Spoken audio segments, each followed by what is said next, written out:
¿Me oís con esto? ¿Hola?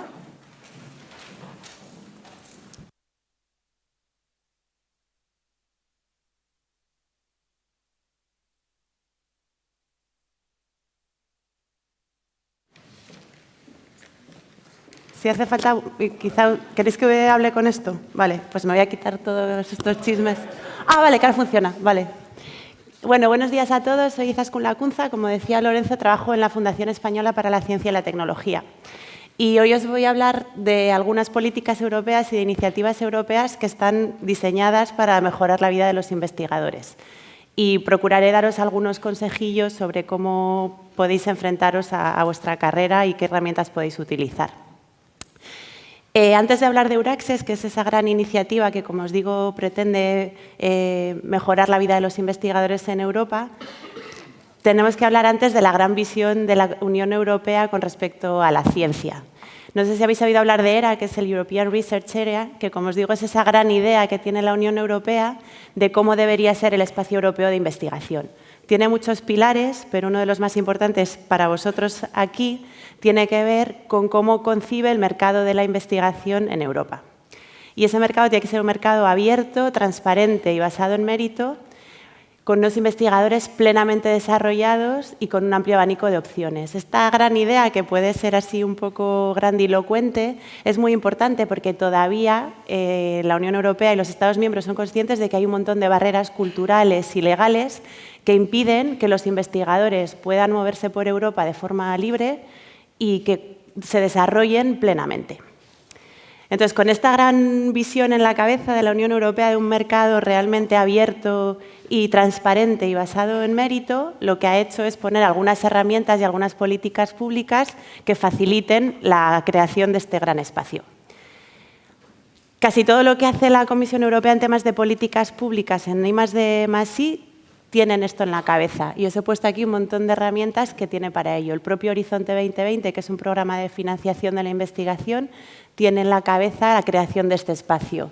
Las acciones Marie Curie, de las que os hablará después Jesús Rojo, lo mismo. El RC. Y ahora, como os digo, vamos a hablar de Euraccess, ¿vale? Que es la iniciativa de la que somos responsables en España en la FECIT. Euraccess, en definitiva, es una gran red de más de 40 redes nacionales y con más de 500 centros de servicio por toda Europa, coordinado desde Bruselas, desde la Comisión Europea, y que tiene por objetivo que todos los investigadores en sus centros de investigación tengan sobre el terreno una persona Euraccess que les pueda aconsejar en su vida como investigador en todos los ámbitos, ¿vale? Y tiene 4 pilares de trabajo que vamos a ir viendo en la charla. El primero tiene que ver con la movilidad de los investigadores. Hemos hablado mucho ya en estos días de que la ciencia es una empresa internacional y que la movilidad de los investigadores es parte natural de la carrera. Hincapié de nuevo en el concepto de mercado abierto. Ahora mismo sigue habiendo un montón de barreras que hacen que los investigadores puedan acceder de manera desigual a oportunidades de empleo por toda Europa. Los italianos acceden más fácil a las oportunidades en Italia, los españoles a las oportunidades en España, y eso no debería ser así. Además, Euraccess tiene bastante interés en conseguir que las políticas de recursos humanos de la investigación, que ahora son un poquito precarias en las instituciones, se unifiquen en Europa. Que todo el mundo, cualquier investigador, sepa qué puede exigir a su institución en términos de políticas de recursos humanos y que sea lo más homogéneo por toda Europa. Uno, cuando se va a Estados Unidos, sabe a qué atenerse cuando va a investigar. Y en Europa todavía es un poco la lotería. Depende a qué institución vayas, tú tienes unos derechos, unas garantías, y eso no puede ser. Y eso es una de las cosas en las que trabajamos en Euraccess también. Y después, una nueva pata que se ha incluido en esta iniciativa, que tiene que ver con el desarrollo de carrera profesional, que es justamente de lo que estamos hablando estos días. ¿Cuáles son las competencias y las capacidades que tienen los investigadores? ¿Cuáles son sus oportunidades más allá del bench? Pues de todo eso hablaremos también. Euraccess Spain tiene 83 centros por toda España. Vizcaya Talent, que es uno de los organizadores de este evento, es uno de los coordinadores en el País Vasco.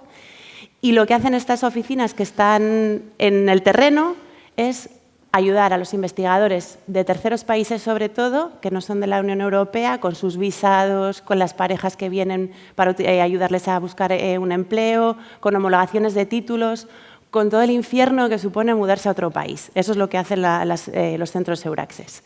Y nosotros en FECIT publicamos la Guía para el Investigador Extranjero en España, que es un compendio de todo lo que necesitaría saber un investigador que viene a España, desde cómo escolarizar a sus hijos, a cuáles son los impuestos, etcétera. Hablábamos de mercado abierto, continúo con servicios que puede dar Euraccess para vosotros. No sé si conocéis una plataforma que se llama Euraccess Jobs, la deberíais conocer porque es probablemente la segunda plataforma con ofertas de empleo en ciencia más importantes del mundo después de la de Nature. Y la idea que tiene la Comisión Europea aquí es que todas las instituciones europeas, por defecto, suban aquí todas sus ofertas de empleo. Estamos todavía lejos de eso, pero bueno, no deja...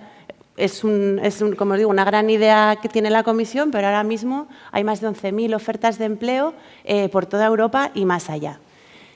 Todas las instituciones a las que les está pagando proyectos la Comisión Europea están obligadas a subir las ofertas aquí. Quiero deciros que es una herramienta bastante poderosa y que os animo a que uséis.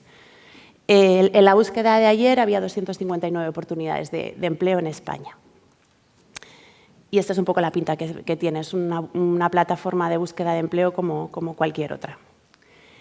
Esas son oportunidades con un deadline de a 15 días, ¿no? Pues ofertas de empleo que sabemos todos. Pero desde FECIT hemos querido hacer un esfuerzo bastante importante en la previsión de ofertas de empleo que hay en España. Porque pues hay muchas maneras de buscar trabajo. Una de ellas es encontrar algo en Jobs que te gusta para mañana y otra es un poco hacerte una idea de cuáles son las oportunidades que hay en España, hacerte una foto de por dónde puedes tirar si estás en España. Entonces, hemos hecho una colección de documentos que os voy a presentar ahora y que creo que son muy útiles y, de verdad, ojalá las hubiese tenido yo en mi momento. Entonces, esto ya os lo presentaron ayer algunos de los ponentes.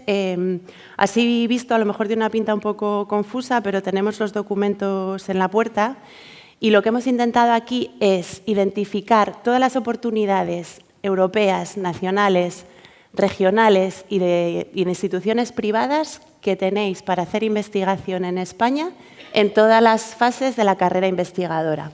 Arriba tenéis todas las fases de la carrera investigadora, desde predoctoral hasta un investigador consolidado por colores, y en la vertical todas las oportunidades de empleo que tenéis en todas esas instituciones. Por supuesto, con links y todo eso. Como digo, tenéis el documento ahí. Esto es gloria bendita, porque esto no existía antes y tenías que ir navegando por webs, etc. Y nuestro compromiso es actualizarlo 2 veces al año. Acabamos de sacar, por cierto, todo esto en inglés también, para contribuir a esa idea de mercado abierto, no solo para nosotros, sino para hacer de España un país más competitivo. Esto lo acabamos de sacar el viernes y también es bastante único y tenemos el compromiso de editarlo todos los años. ¿Qué son? Previsiones de empleo de los centros Severo Ochoa y las unidades de María de Maeztu, que como sabéis son los mejores centros de investigación de España, que están reconocidos por la Secretaría de Estado. Y les hemos pedido que nos digan sus previsiones de empleo para 2016 y 2017. Previsiones, no ofertas concretas. Entonces hay algunas que, bueno, que tienen ahí cierta incertidumbre, pero que os van a ayudar a haceros una idea de cómo es el mercado, de cómo está el panorama en España. Lo mismo con las Marie Curie COFAN, los 16 programas que van a estar abiertos este año y el que viene los tenéis en este folleto, que de momento está solo online y que vamos a publicar ahora, y también en los organismos públicos de investigación. Con esto os vais a hacer una idea, insisto, de cómo está el patio en España, de qué oportunidades tenéis, de a qué cosas podéis aplicar. Esta sería una de las fichas, por ejemplo, del folleto de COFAN, de Marie Curie COFAN. Continúo con la idea de las políticas de recursos humanos. Como os digo, los investigadores deberían conocer sus obligaciones y sus responsabilidades como investigador. Tenemos que hacer un esfuerzo en profesionalizar la profesión, ¿vale? Y esa es la idea que hay detrás de este logo de excelencia en gestión de los recursos humanos en investigación. Todas las instituciones europeas que están haciendo esfuerzos por alinear sus políticas de recursos humanos con estándares europeos están siendo reconocidas con este logo. Y en España, muchas instituciones, muchas universidades ya lo tienen. Y es un logo que tenéis que conocer primero porque, como os digo, es garante de algunos de vuestros derechos como investigador y porque además a la hora de tomar una decisión, pues a lo mejor os interesa más iros a una universidad que se ha preocupado por vuestras condiciones laborales. Vamos con la idea del desarrollo de carrera, que si os acordáis era el cuarto pilar de todo el trabajo que está haciendo Euraccess por los investigadores. El desarrollo de carrera es una cosa que todavía está un poco por definir, se habla mucho, pero básicamente es garantizar que los investigadores tengan una formación holística durante toda su vida en todas las capacidades y habilidades que tiene que tener un investigador. ¿Qué ocurre? Que ahora mismo la formación suele acabar cuando se hace el doctorado y todo lo que aprendes después es autodidacta y a leches. Y además, la parte en la que se os suele formar es en la parte del bench, de las habilidades científicas, pero hay un montón de otras cosas que hay que saber hablar en público, hay que saber escribir, hay que saber gestionar proyectos, hay que saber buscar socios, todas esas cosas las va aprendiendo uno un poco de forma autodidacta. Y existe la idea en la Unión Europea de que eso se puede hacer mejor. Otra idea muy importante que os hemos dicho yo creo todos, la academia no es la opción mayoritaria de los doctores. Y no pasa nada, no pasa nada, hay que salir del armario, el 90% de los doctores de España están haciendo cosas que no tienen que ver con el bench. No solo no pasa nada, sino que está bien.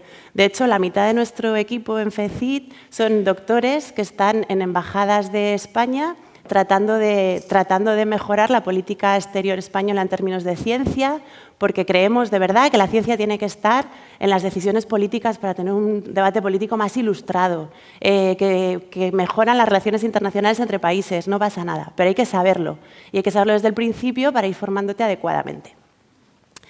¿Qué ocurre? Que la aspiración habitual la aspiración versus realidad está un poco desequilibrada. Si tú preguntas a los investigadores en algunos datos que hay en Reino Unido, cuando están haciendo el doctorado, qué quieren hacer con su vida, todos te dicen que quieren ser profesores de la universidad y luego la vida te lleva a otro sitio. Vale, entonces, ¿qué estamos haciendo en Euraccess con esta realidad?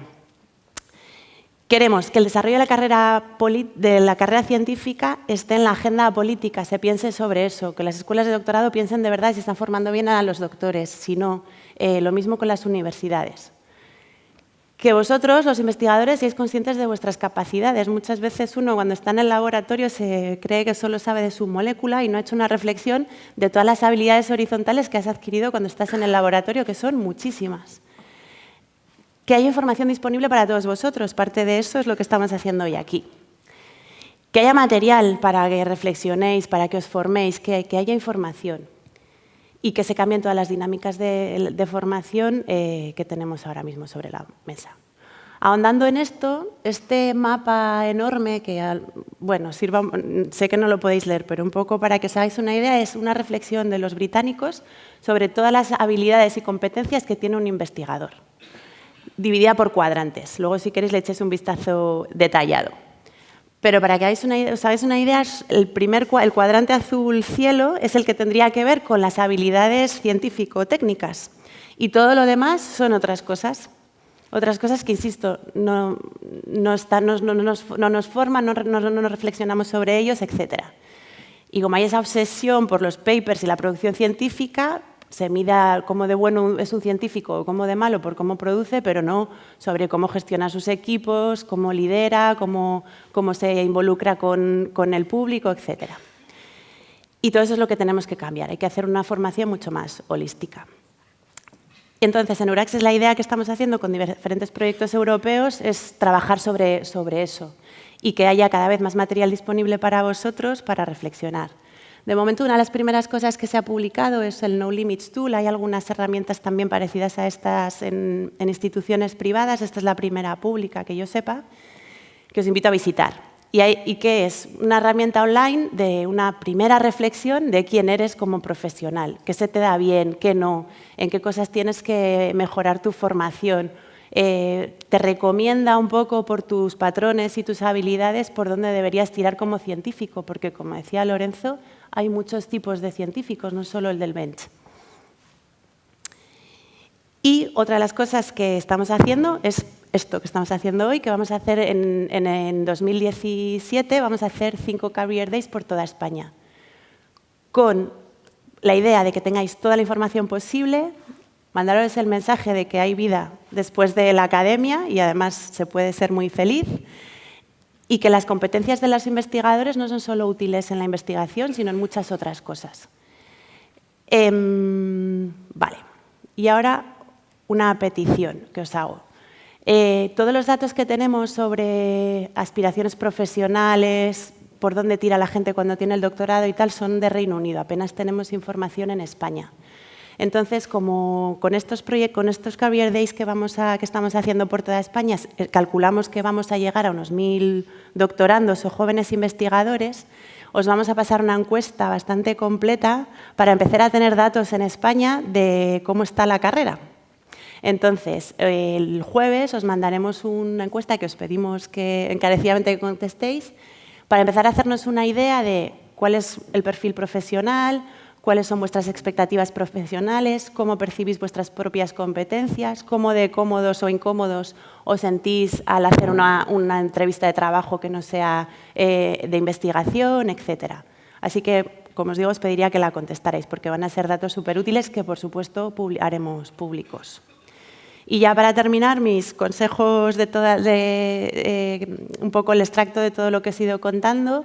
Usad Euraccess Jobs y no solo lo uséis, sino que haced proselitismo en vuestras instituciones. Se tienen que publicar las ofertas de empleo en Euraccess Jobs y no hay excusa posible. Usad Euraccess Europe y Euraccess Spain, las dos webs, para buscar información sobre oportunidades de empleo. Nosotros tenemos el compromiso de tratar de que todo lo que haya en España esté ahí, en inglés y de forma aglutinada y fácil para todos vosotros. Y empezad a reflexionar sobre vuestras habilidades, vuestras competencias, en qué me puedo formar, en qué no. Si definitivamente no vais a hacer un postdoc, empezar a hacer otras cosas. Y utilizad toda la formación que está disponible, porque otra de las cosas que hemos visto es que muchas de las formaciones que se ofrecen en los centros de investigación están desiertos. Comprensible, porque estáis a lo que estáis, al laboratorio, al paper y no sé qué, pero haced un hueco. Y yo creo que con esto, más o menos, ya está el mensaje Euraccess ya está pasado. Muchas gracias.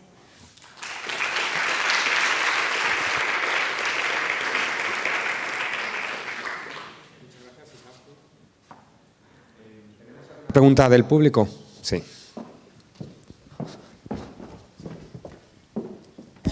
Hola, buenos días. Antes de nada, muchísimas gracias por la charla. Afortunadamente he llegado más a mitad. Más que una pregunta, es una llamada de alerta, porque, bueno, yo ya soy postdoc, pero tengo muchos estudiantes a mi alrededor, incluso yo como postdoc. Todos estos nombres de instituciones europeas o campañas europeas, para los que están trabajando en la Pollata, como tú decías, son vistos más como un monstruo de 7 cabezas que probablemente con un amigo. Y pasan muy al lado y muy desapercibidos de los que están empezando y los que están no solo empezando, pero también desarrollando ya la carrera ya un poco avanzada ya. Apenas quería dejar una alerta para que no dejéis de luchar en el sentido de que esta información empiece a llegar a los estudiantes ya desde la carrera, incluso, y que hagáis mucha presión sobre todo a nivel de la universidad y de los centros de investigación y sobre todo sobre los group leaders actualmente. Que sea también a través de ellos que llegue la alerta a los que estamos en la Pollata que tenemos que tomar atención a estas cosas y que ellos también nos tienen que informar un poco sobre estas cosas, porque hay un doble mundo. Por un lado, nosotros nos tenemos que luchar para estar al tanto de todo esto, que hoy en día ya va habiendo muchas plataformas y es de agradecer. Por otro lado, hay la presión de no dejar la Pollata, porque a la que dejas la Pollata ya quedas para atrás y entonces es muy complicado. Entonces tiene que haber una consensación también desde arriba, ¿vale? Digamos que desde arriba, desde el punto de vista de supervisores de grupo y de universidades o de la institución en sí, a dejar permear esta información a los que están en la Pollata y ayudar a que esa información se difunda, ¿vale? Que vuestro objetivo de divulgación no sea solo a los de Pollata, pero también sea a los que supervisionan y los que llegan a Pollata. Era solo eso. Muchísimas gracias. Estamos completamente de acuerdo. De hecho, lo comentamos justo ayer con el comité organizador, que los group leaders y los jefes de laboratorio tienen que implicarse en esto o si no, no. Estamos de acuerdo y estamos en ello. Vale, no hay tiempo para otra pregunta porque hemos empezado un poco tarde. El siguiente ponente es